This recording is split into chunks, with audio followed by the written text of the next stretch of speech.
আহা, এতটা তাগড়া ফুটফুটে ছেলে। আগের রাত্র নিশ্চয়ই সে ঘুমাইছিল। আগের রাত, সেই রাতে তো তারে লেফ কম্বল দিয়েই শুইছিল, কিন্তু আজ রাত কবরে সে কে তারে লেফ দিবে? বলো না বন্ধু।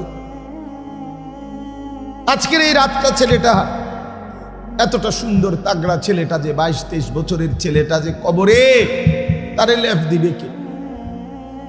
মাটির নিচে তো আরো বেশি ঠান্ডা, মাটির নিচে আরো বেশি ঠান্ডা না? তারে লেফ দিবে কে? তারে কম্বল বিছাই দিবে কে?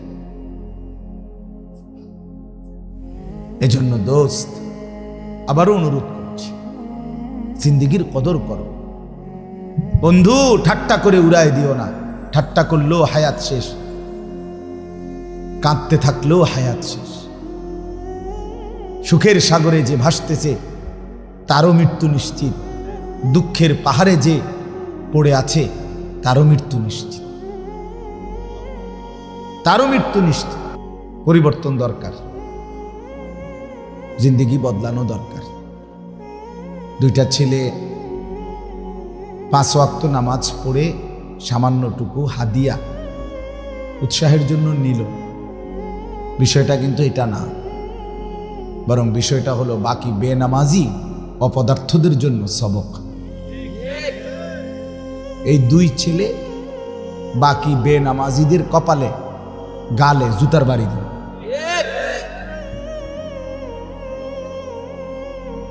মূলত এই 2টা ছেলে জুতার বাড়ি দিল,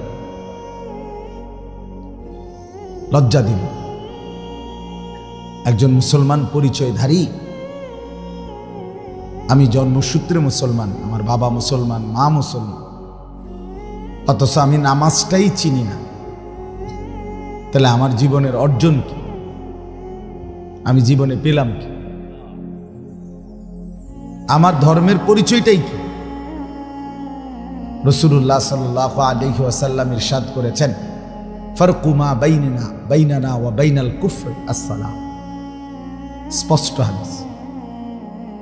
নবী সাল্লাল্লাহু আলাইহি ওয়াসাল্লাম ইরশাদ করেন, আমাদের মাঝে এবং কাফেরের মাঝে পার্থক্য আস-সালাম। কি? নামাজ। ছেলেরা বুঝতে শেখো, আমাদের মাঝে আর বেঈমানের মাঝে পার্থক্য নামাজ। নবীজি বলছেন। রাসূলুল্লাহ সাল্লাল্লাহু আলাইহি ওয়াসাল্লাম ইরশাদ করেছেন, মান তারাকা সালাতাম মুতাআম্মিদান ফাকাদ কাফার। পরিষ্কার হাদিস। নবীজি বলেন, যে ব্যক্তি ইচ্ছে করে নামাজ ছেড়ে দিল সে কাফের হয়ে গেল, সে বেঈমান হয়ে গেল। আচ্ছা, এর চাইতে বড় সাংঘাতিক কথা আর কি বলতো? এর চাইতে বড় ধমক আর কি হইতে পারে? আল্লাহ নবী সাল্লাল্লাহু আলাইহি ওয়াসাল্লাম বলেন, আমার দিল চায়, মন চায়, লাকাদ হামামতু আন আমুরা ফিতিয়াতি, আমার মন চায় আমি কয়েকজন ছেলে যুবক একত্র করি, অতঃপর নামাজের ওয়াক্ত হলে মসজিদে একামতের সময় আমার মন চায় আমি একজন সাহাবীকে বলি যে তুমি ইমামতি করো, আমি একটু আসতেছি বাহির থেকে। কি করবেন? আল্লাহ নবী সাল্লাল্লাহু আলাইহি ওয়াসাল্লাম বলেন, আমার মন চায় আমি ওই আমার যুবক ছেলেগুলোকে নিয়ে লাকড়ির মধ্যে আগুন ধরাইয়া ওই ঘরগুলোতে যাই, যেই ঘরগুলোতে কিছু মানুষ পুরুষ এরকম যে ইউসাল্লুনা ফি বুয়ুতিহিম লাইসাত বিহিম আইল্লা, কোনো গ্রহণযোগ্য যৌক্তিক শরীয়ত সম্মত কারণ ছাড়া যারা ঘরে নামাজ পড়তেছে পুরুষ, আল্লাহ বলে ওই ঘরগুলোতে আমি যাই আর ওই লাকড়িতে ধরানো আগুন দিয়ে ওয়াহাররিকান্না বুয়ুতাহুম, আমার দিল চায় ওই লোকগুলোকে সহ ঘরটাকে পুরা আগুনে জ্বালায়। এরপরে কি বলতো আর? প্রিয় ভাই বলো, এরপরে নবী সাল্লাল্লাহু আলাইহি ওয়াসাল্লাম নামাজের গুরুত্বের জন্য আর কি বলতো বলেন চাচা আপনি কোন আর কি বলতো? যে আমার তো মন চায় এই নাফরমান, হাদিসে আছে সেখানে যদি ওয়ালাউলান নিসা অদ্দাইফ, আল্লাহ রাসূল বলেছে সেখানে যদি নারী না থাকতো, দুর্বল লোক না থাকতো, বৃদ্ধা না থাকতো, তাহলে সত্যি সত্যি জ্বালায় দিত। কিন্তু ছেড়ে দিলাম শুধু ঘরে যে নারী আছে, ঘরে যে শিশু বাচ্চা আছে, ঘরে যে বৃদ্ধ বৃদ্ধা আছে, দুর্বল মাজুর অক্ষম এরকম মানুষ আছে বলে ছেড়ে দিলাম। নাই তো সামর্থ্যবান 16 বছর 18 বছর 20 বছর 30 বছর 40 বছর এই নাফরমান মসজিদে না আসার কারণ কি? কথা বলেন না কেন? কি কারণ? আল্লাহ রাসূল সাল্লাল্লাহু আলাইহি সাল্লাম বলেন নয়তো সত্যি সত্যি জ্বালিয়েই দিত। আচ্ছা এবার একটা জিনিস চিন্তা করেন তো, একজন ভাই হলো, মনোযোগ দিয়া ভাবো, বেনামাজি তুমি ভেবে দেখো হাসরের ময়দানে যদি এবার আমরা সেই নবীর কাছে সুপারিশের জন্য যাই, আর তিনি যখন দেখবে আমলনামা, প্রত্যেকটা উম্মতের আমলনামা রাসূল দেখবেন, কোরআনে আছে ওয়াজিনা বিকা আলা হাউলাই শাহীদা, আল্লাহ বলছে বন্ধু আপনাকে সামনে উপস্থিত করে আমি আপনার উম্মতকে পেশ করব, আমলনামা খুলব, আপনি দেখবেন একটা একটা করে। তো রাসূলুল্লাহ সাল্লাল্লাহু আলাইহি ওয়াসাল্লাম যখন আমলনামার মধ্যে দেখবেন নামাজ নাই, আর এই নাফরমান যখন নবীজির কাছে সুপারিশ চাইবে, তো রাসূলুল্লাহ সাল্লাল্লাহু আলাইহি ওয়াসাল্লাম যদি বলে উম্মত তুমি জানো না, তুমি শোনো নাই, তোমার মতো নাফরমানকে তো আমি দুনিয়াতেই আগুন দিয়া জ্বালায় দিতে চাইছিলাম। বেঈমান সেদিন তো নারীর কারণে ছেড়ে দিছি, সেদিন বাচ্চার কারণে ছেড়ে দিছি, সেদিন বুড়ো অক্ষম মাজুর মানুষের কারণে ছেড়ে দিছিলাম। আজ তো তুই একা, আজ তোকে জাহান্নামের আগুনে ফেলে দিতে আমার কোনো আপত্তি নেই, যা। তখন কার কাছে যাবেন? এরপরে খাজা বাবার কাছে। হ্যাঁ, তখন খাজা বাবার কাছে। তো যিনি দুনিয়াতেই জ্বালায় দিতে চাইছেন, তিনি হাসরের ময়দানে যদি গুসা করে বলেন এই কথা। রাসূলুল্লাহ সাল্লাল্লাহু আলাইহি ওয়াসাল্লাম তো দুনিয়াতে আমরা প্রত্যেকে জানি তিনি তো রাহমাতুল লিল আলামিন, এটা ঠিক কিনা? তো তিনি এই কথা বললেন কেন? তিনি না রাহমাতুল লিল আলামিন, তিনি না দয়ার সাগর, আপনি যে আশায় ভরসা কইরা বসে আছেন, তো তিনি এই কথা বললেন কেন? তাইলে দয়ার জায়গায় আল্লাহর বিধানের বিরোধিতা, সেখানকার কঠোরতার জায়গা। দয়া মানে কি? উম্মত চুরি বাটপারি জিনা ব্যভিচার মদ জুয়া নাচ গান উলঙ্গ ছবি, জিনা ব্যভিচারের দৃশ্য, স্ত্রীর বেপর্দা, ছেলে মেয়ের নাফরমানি, তোমরা যার যা মন চায় করতে থাকো, আমি দয়ার সাগর, আমি তোমাগরে জান্নাত ঢুকাবো, জান্নাতে পৌঁছাবো। এটাই তো না সুপারিশ মানে? এই দয়ার সাগর মানে এই তো। এজন্য বাপ এটা মনে করাই দিলাম। আরো শুনেন, আল্লাহর নবী সাল্লাল্লাহু আলাইহি ওয়াসাল্লামের জামানায় মদিনায় নবীজির কাছে যারা কালেমা পড়ে মুসলমান হইতো, তাদের মধ্যে কিছু মানুষ ছিল এরকম যাদেরকে মুনাফিক বলা হতো। কি বলা হতো? মুনাফিক মানে হুয়াল্লাযী ইউযহিরুল ইসলাম ওয়া ইউবতিনুল কুফরা। মুনাফিক ওই ব্যক্তি যে মুখে তো বলতো কালেমা, কিন্তু ভিতরে অন্তরে ছিল কুফর, অন্তরে কুফরি ছিল তার। সে সত্যিকার অর্থে রাসূলকে মানে না, আল্লাহকে মানে না, ইসলামকে মানে না, কিন্তু মুখে কোনো হয়তো কোনো দুনিয়াবি স্বার্থ, নগদ কোনো লাভ ইত্যাদি কোনো ফায়দার জন্য মুখে কি বলতো? কালেমা বলতো। আল্লাহ নবী সাল্লাল্লাহু আলাইহি ওয়াসাল্লাম চোখ দিকে তাকাইয়া বুঝতে পারতেন চেহারা দেখেই আন্দাজ করতেন এই লোকটা মুনাফিক চরিত্রের হবে। কিন্তু নবীজি প্রথম কিছু বলতেন না, কালেমা পড়াইতেন। কিন্তু যাকে মুনাফিক মনে করতেন, সন্দেহ করতেন, তারা টার্গেট করতেন। কথা বোঝেন নাই? টার্গেট কইরা সপ্তাহখানিক পর, 10 দিন পর, 20 দিন পর, হাদিসে আছে পরিষ্কার, ফজরের নামাজ পড়ে, কোন নামাজ? ফজরের নামাজ পড়ে, ফজরের নামাজ যেটা এই 12টা 12:30 দিকে পড়ে। আপনার কয়টার দিকে? 6টার দিকে। আপনার জামাত কয়টা? 6টা। 6:05 এখন। তো ফজরের নামাজ রাসূলুল্লাহ সাল্লাল্লাহু আলাইহি ওয়াসাল্লাম পড়িয়ে সাহাবীদের দিকে ঘুরে বসতেন। এখনো ইমাম সাহেবরা ফজর এবং আসরের পরে সালাম ফিরাইয়া মুসল্লিদের দিকে ঘুরে বসে কিনা? হ্যাঁ, এটা সুন্নাত। তো নবীজিও ঘুরে বসতেন। ঘুরে বসে মাঝে মধ্যে আল্লাহ নবী সাল্লাল্লাহু আলাইহি ওয়াসাল্লাম জিজ্ঞেস করতেন, আফিল মসজিদে ফুলান? ফুলান, ফুলান মানে অমুক। ওই নামটি কইতেন, ওই যারে টার্গেট করছিল, সন্দেহ করছে মুনাফিক হইতে পারে। নবী জিজ্ঞেস করতেন, ফজরের নামাজে অমুক অমুক আসছে কি? মসজিদে আছে? সাহাবায়ে কেরাম ডানে বামে তাকায় বলতেন, চান্দু তো নাই, সে তো নাই। রাসূলুল্লাহ সাল্লাল্লাহু আলাইহি ওয়াসাল্লাম পরিষ্কার বলতেন, লোকটির মুনাফিক হওয়ার ব্যাপারে সন্দেহ করেছিলাম, এখন নিশ্চিত হলাম। এখন কি হইলাম? দোস্ত, রাসূলুল্লাহ সাল্লাল্লাহু আলাইহি ওয়াসাল্লামের জামানায় মুনাফিক চিহ্নিত হইতো ফজরের অনুপস্থিতি দেখে। কোন নামাজ? জুমার নামাজ দিয়া মুনাফিক চিহ্নিত হয় না। জুমার নামাজের অনেক ফজিলত, কিন্তু মুনাফিক চিহ্নিত হয় ফজরের নামাজ দিয়া। ফজরের নামাজ, ফজরের নামাজ।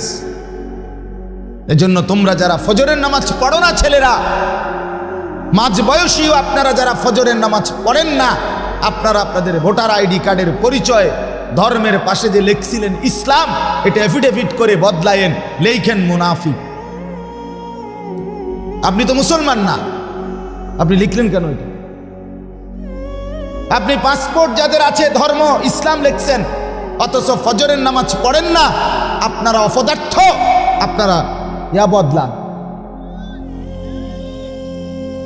পাসপোর্টের ওই লেখা বদলান, ধর্মের পাশে লেখেন মুনাফিক। কি লেখেন?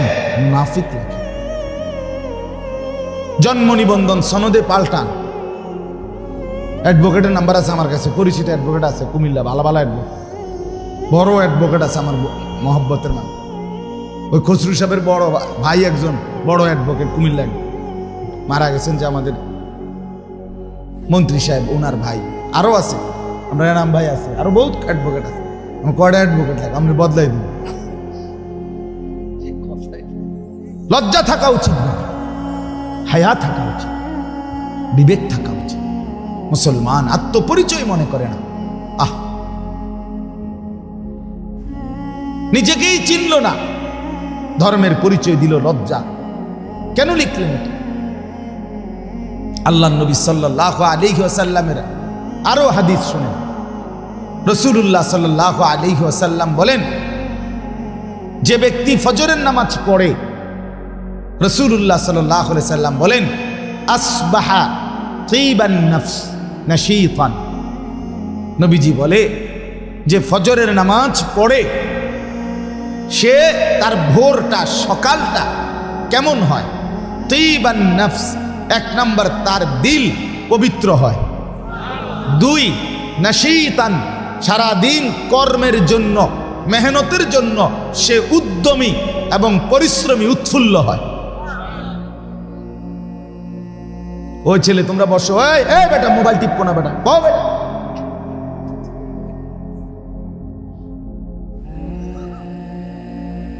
ওয়া ইল্লা আসবাহা, এরপরে শোনো ছেলেরা, আমাদের বলা বলি, অসুবিধা কি? তুমি গায়ে নিলা না, এটা কিছু মনে করলা না, জিন্দিগি এক প্লেট খিচুড়ি, অসুবিধা নেই দোস্ত, কোনো সমস্যা নাই। রাত তোমারও শেষ হবে, রাত আমারও শেষ হবে। হ্যাঁ বন্ধু, খামখেয়ালি মনে করো না, খামখেয়ালি মনে করো, নাফরমান নিজেকে চালাক মনে করো না। পুরা কোরআনে শত শত আয়াতে আল্লাহ বলছে পাপী ব্যাককল, সমস্ত পাপী, লা ইয়াকিলুন লা ইয়াফকাহুন লা ইয়ালামুন, সমস্ত নাফরমান ব্যাককল, আক্কল নাই, বুঝ নাই, জ্ঞান, মূর্খ, নাদান, অপদার্থ। আল্লাহর পাক বলছে মনের শাহওয়াত, মনে যা চায় তা করে যে, তা চলে যে, সরাসরি আল্লাহ কোরআনে বলছে বন্ধু এটা কখনোই মানুষ নয়, এটা শুধুই জানোয়ার, সরাসরি জানোয়ার, সরাসরি জানো।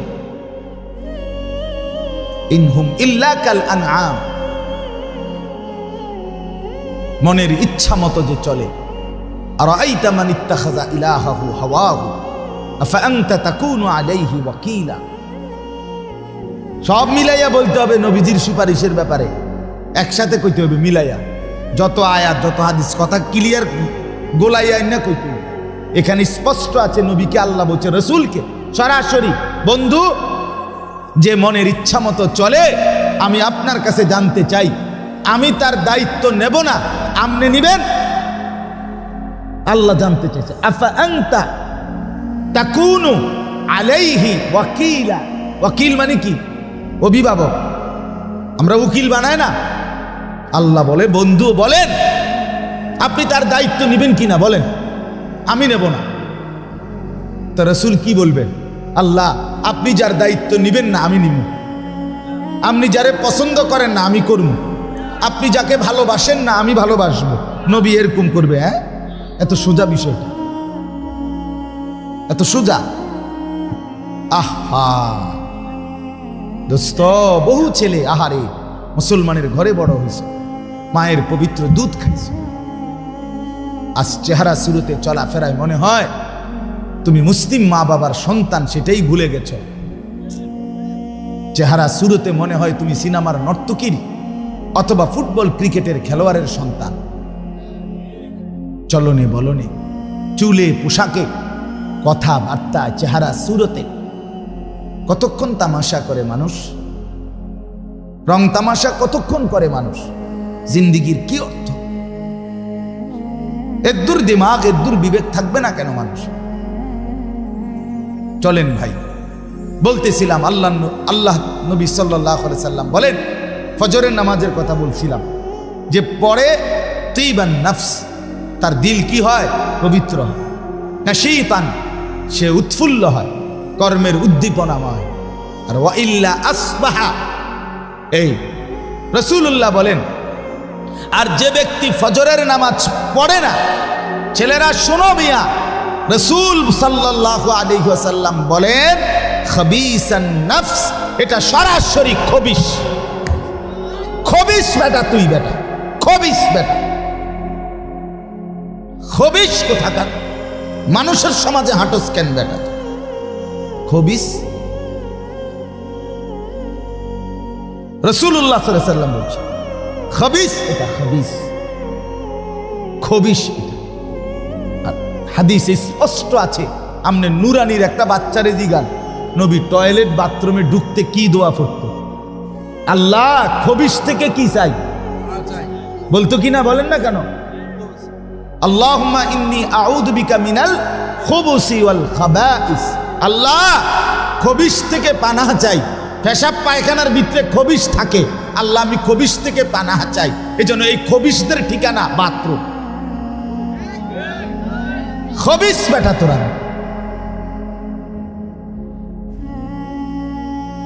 জিন্দেগির পরিচয় তো পাইলা না, শেষ পর্যন্ত গন্তব্য বাথরুম।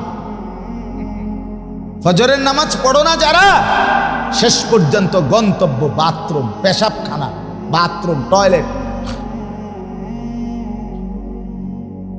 এই যে খাইব না বিড়ি, হ্যাঁ বইয়া খাইতো না তো কই খাবে? এত উত্তম জায়গা কোথায়?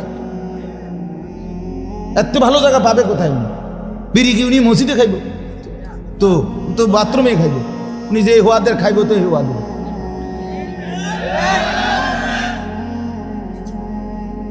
যার কোনো আকল নাই, দিমাগ নাই, যার কোনো বোধ নাই, বুদ্ধি নাই, যার কোনো বিবেচনা নাই, যার নিজের আত্মপরিচয় নাই, যার আখেরাত নাই, যার আল্লাহর সাথে সম্পৃক্ততা নাই, কে বানাইলেন, কোত্থেকে আসলাম, কেন আসলাম, কি করছি, কেন করছি, কি করা উচিত ছিল, কিছুই যে বোঝে না, এত জন্তু জানোয়ারের সাথে তার তফাৎ আসবে কোত্থেকে?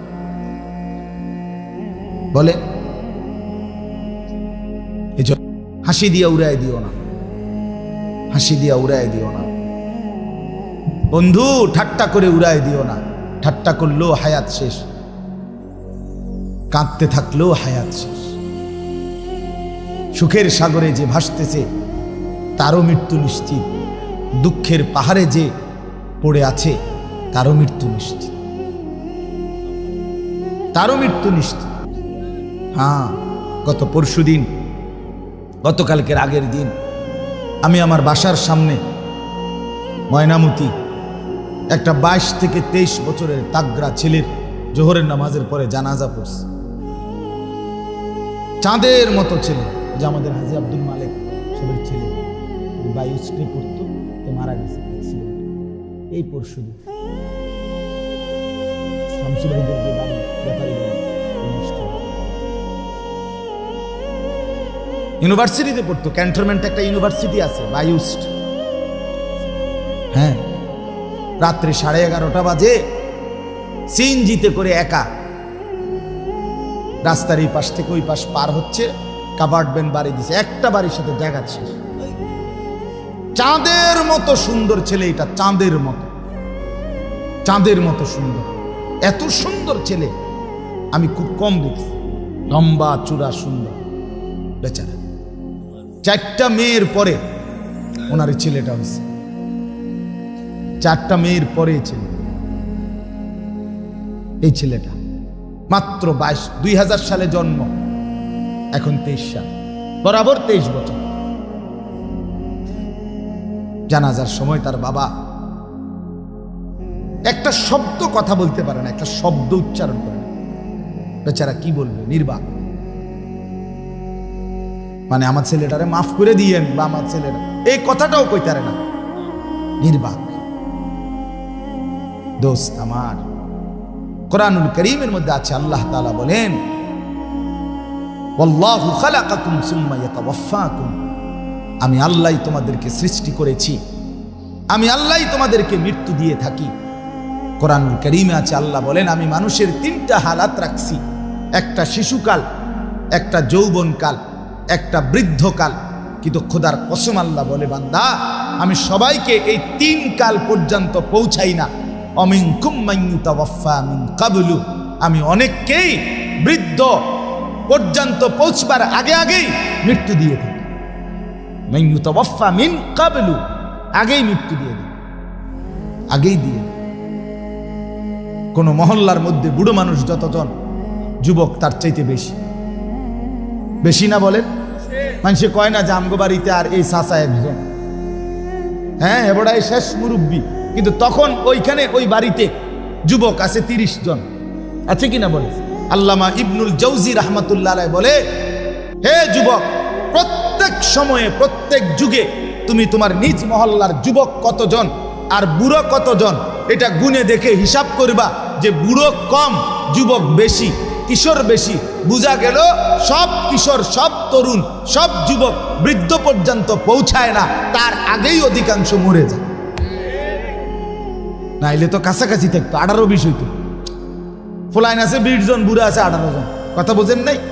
নাই তো 10-20 হইতো, কিন্তু 10-20 মুরব্বী 10 জন, ফোলাইন 20 জন, এরকম এরকম বুড়া 1 জন, 2 জন।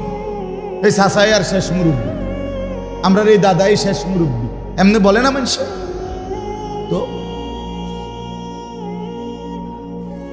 এজন্য বন্ধু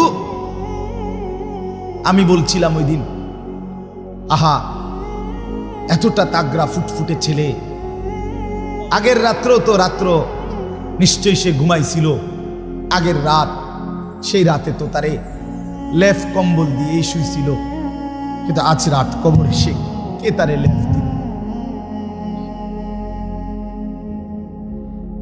বলো না বন্ধু, আজকের এই রাতটা ছেলেটা, এতটা সুন্দর তাগড়া ছেলেটা যে 22-23 বছরের ছেলেটা যে কবরে, তারে লেফ দিবে কে? মাটির নিচে তো আরো বেশি ঠান্ডা, মাটির নিচে আরো বেশি ঠান্ডা না? তারে লেফ দিবে কে? তারে কম্বল বিছাই দিবে কে? এজন্য দোস্ত, আবারও অনুরোধ করছি, জিন্দেগির কদর করো, জীবনের কদর করো। এক প্লেট খিচুড়ি জীবনের কিছুই না, এক পোটলা বিরিয়ানি জিন্দেগির কোনো বিষয়ই না, একটা মোবাইল সারাক্ষণ টিপতে থাকা, এটা দোস্ত আমার জীবন হইতে পারে না। সারা দিন সারা রাত মোবাইলে অস্থির ছবি দেখা, এটা মানুষের জিন্দিগি না, এটা কুত্তা বিলের জিন্দিগি হইতে পারে, মানুষের জিন্দিগি হইতে পারে, এটা কোনো সুস্থ স্বাভাবিক মানুষ না। এক ওয়াক্ত নামাজ পড়তে মন চায় না, এটা মুসলমানের বাচ্চা হইতে পারে না, এটা মানুষের বাচ্চা হইতে পারে না। একটা সেজদা দিতে মন চায় না নাফরমান, তুমি মানুষের বাচ্চা কেমন? এই বলো, মানুষের বাচ্চা যদি তোমারে বলে মানুষ, জানোয়ার বলবে কাকে? তাইলে উলাইকা কাল আনআম কাকে বলবে? তাহলে কথা কর না, কারে বলবে? তোমারে জানোয়ার না বললে কারে বলবে? একটা সেজদা যার কপালে নাই, এক ওয়াক্ত নামাজ পড়তে মন চায় না, মানুষের বাচ্চা তুমি? তুমি মুসলমানের ঘরে কেমনে জন্ম নিলে? তুমি মায়ের পবিত্র দুধ 2টা বছর পান করলা বন্ধু, এভাবে মায়ের দুধের হক নষ্ট করে দিলা। এক নর্তকী সব ভুলাই দিল, এক বড় মোবাইল সব ভুলাই দিল, এক অসভ্য ছবি দেখা, আর এই সমবয়সী কতগুলো বন্ধু নামের শয়তান, যারা তোমাকে এক ওয়াক্ত নামাজের কথা বলে না, যারা তোমাকে একটা বার ভালো কাজের কথা বলে না, এই বন্ধু নামের শয়তান ইবলিস, তুমি তার ফান্দে পড়ে এতটা সুন্দর পবিত্র হায়াত মা যত্ন করে বড় করছে, বাবা যত্ন করে বড় করছে, রব্বুল আলামিন আসমান ও জমিন আর কায়নাত দিয়ে লালন পালন করেছে, সব হারাই দিলা। মা বাদ, বাবাও বাদ, আল্লাহ বাদ, আখিরাত বাদ, সব বাদ, তোমার এই বন্ধু সব, তোমার এই বড় মোবাইলটাই সব। ছি ছি ছি ছি ছি, মানুষ এত বেকুব হয় কেমনে ভাইয়া? বলো ছেলেরা, অনেক ছেলে খিচুড়ি খাইতে আসছো, তো এশার নামাজ পড়ছো, আমি দাঁড় করাই, বেনামাজি আমি দাঁড় করাই এখন, এরপর ওই 2 ছেলে আবার দাঁড় করাই, কি জবাব দিবা এই 2টা ছেলের কাছে? এই 2 ছেলের কাছে কি জবাব দিবা বেটা? তোমরা যারা নামাজ পড়ো নাই, তুমি ওয়াজ শুনলে কি লাভ হবে? তোমার জিন্দেগির মধ্যে যদি কোনো অনুভূতি না জাগে, তুমি মায়ের পবিত্র দুধ খাও নাই, তুমি মুসলমান বাবার ঘরে জন্ম নাও নাই, কেমনে ভুলে গেল? আপনারা আপনাদের সন্তানের ভুলে যাওয়া এই জীবন কেমনে মেনে নিলেন? পর্দার আড়ালের মারা, আপনারা আপনাদের মেয়ের বেপরদেগি, আপনারা আপনাদের ছেলের বেনামাজি জিন্দেগি কেমনে মেনে নিলেন? পাগল হয়ে যাওয়ার কথা ছিল, ওই মা তো পাগল হয়ে যাওয়ার কথা ছিল, যার সন্তান নাফরমান, যার সন্তান নাফরমান। খাজা মুঈনুদ্দিন চিশতি রাহমাতুল্লাহি আলাইহির জীবনীতে আমরা পড়ছি, খাজা মুঈনুদ্দিন চিশতি আজমিরি রাহমাতুল্লাহি আলাইহি, নাম শুনছেন না ওনার? হিন্দুস্তানের, ওনার হাতে মোট 90 লক্ষ, 9 লাখ না, 90 লাখ হিন্দু কালেমা পড়ে মুসলমান হয়েছে। 90 লাখ, 9 লাখ না। ওনার 1 সপ্তাহ 15 দিনে 5 লাখ, 7 লাখ, 15 লাখ মানুষ কালেমা পড়ত। এত বড় মহান মানুষ ছিলেন উনি। একদিন ওনার মাকে বলছিলেন, মা, আল্লাহ তাআলা তোমার ছেলের জবানের বরকতে, আল্লাহর দয়ায় মা তোমার ছেলের হাতে প্রতিনিয়ত হাজার 1000 হাজার কাফের মুসলমান হইতেছে, মা তুমি দোয়া করো। 1 বছর 15 দিনে 5 লাখ, 7 লাখ, 15 লাখ মানুষ কালেমা পড়তো। এত বড় মহান মানুষ ছিলেন উনি। একদিন ওনার মাকে বলছিলেন, মা, আল্লাহ তাআলা তোমার ছেলের জবানের বরকতে, আল্লাহর দয়ায় মা তোমার ছেলের হাতে প্রতিনিয়ত হাজার 1000 কাফের মুসলমান হইতেছে, মা তুমি দোয়া করো। আমরা স্পষ্ট উর্দু কিতাবে পড়ছি, খাজা মুঈনুদ্দিন চিশতি রাহমাতুল্লাহি আলাইহির মা বলছে, পুত বাপ আল্লাহর কসম এটা তোর জবানের বরকত না বাপ, এটা আমি মায়ের পবিত্র দুধের বরকত। আমি মুঈনুদ্দিন 2 বছর তোকে যখন দুধ পান করাইছি, খোদার কসম বাপ বিনা অজুতে কোনোদিন এক বেলা দুধ পান করাইনি। আমার পবিত্র দুধের বরকতে আল্লাহ তোর জবানে এই বরকত দিছে। তাহলে মারা কেমন ছিল? সেই মারা কোথায়? সারা পৃথিবীর সবার কাছে পরিচিত আল্লাহর কোরআনের পরে আসমানের নিচে জমিনের উপরে এই পৃথিবীর সর্বশ্রেষ্ঠ হাদিসের কিতাব বুখারী শরীফ, আসাহুল কুতুব বাদা কিতাবিল্লাহ, আল্লাহর কোরআনের পরে সেই শ্রেষ্ঠতম হাদিসের কিতাব বুখারী শরীফের লেখক যিনি ইমাম বুখারী, উনি ছোট্টবেলায় জন্মের সময় ওনার বাপকে হারাইছিলেন। ওনার 7 বা 8 বছর বয়সে উনি অন্ধ হয়ে গেছিলেন। প্রথম চোখে দেখতেন, পরে অন্ধ হয়ে গেছে হঠাৎ করে। এই অন্ধ হয়ে যাওয়ার কারণে চোখে দেখতেন না। ওনার আম্মা, আল্লাহর কসম আমরা আরবি কিতাবে বারবার শতবার পড়ছি, পড়াইছি, ওনার আম্মা একটানা 2 থেকে 2.5 মাস সারা রাত অঝরে যায় নামাজে মুসল্লায় পড়ে চোখের পানি ঝেড়ে আল্লাহর কাছে কাঁদছেন সারা রাত। আল্লাহকে বলছে, মাওলা আমার স্বামীর একটাই আমানত, আমার স্বামীটাও নাই, আমার স্বামীর রেখে যাওয়া এই একটা সন্তান আমার স্বামীর পবিত্র আমানত, আজ আমার ছেলেটা চোখে দেখে না মাওলা, ও যদি চোখেই না দেখে আল্লাহ রসুলের হাদিস শিখবে কিভাবে? আমি যে বড় স্বপ্ন দেখছি মাওলা, সন্তানকে আলেম বানাবো, মুহাদ্দিস বানাবো, ও যে এখন চোখেই দেখে না, কেমন হবে মা? আল্লাহ আপনি বলেন কেমনে এটা মেনে নেব আমি? এইভাবে যখন অঝরে কাঁদতেছিলেন, 2.5 মাস পরে মায়ের চোখের পানির বরকতে আল্লাহ তাআলা ইব্রাহিম নবী, সরাসরি ইব্রাহিম নবীকে স্বপ্নে ওই মার সাথে সাক্ষাৎ করাইছে। আমনে মাদ্রাসায় পড়ুয়া ছেলে করে জিগান, হেরা হ্যাগো উস্তাদ জিগান, যারা কামেল টাইটেল পড়ছে, দাওরা পড়ছে, হেরা উনি জানে, জিগান। ইব্রাহিম আলাইহিস সালাম ওনার আম্মাকে বললেন, মা তোর চোখের পানির বরকতে, কান্নার বরকতে আল্লাহ তোর সন্তানের চোখের আলো ফিরায় দিছে। সকালবেলা ইমামে বুখারী ঘুম থেকে উঠে বলতেছে, মা কসম আল্লাহর আমি সব দেখতেছি, আমি সব দেখি মা।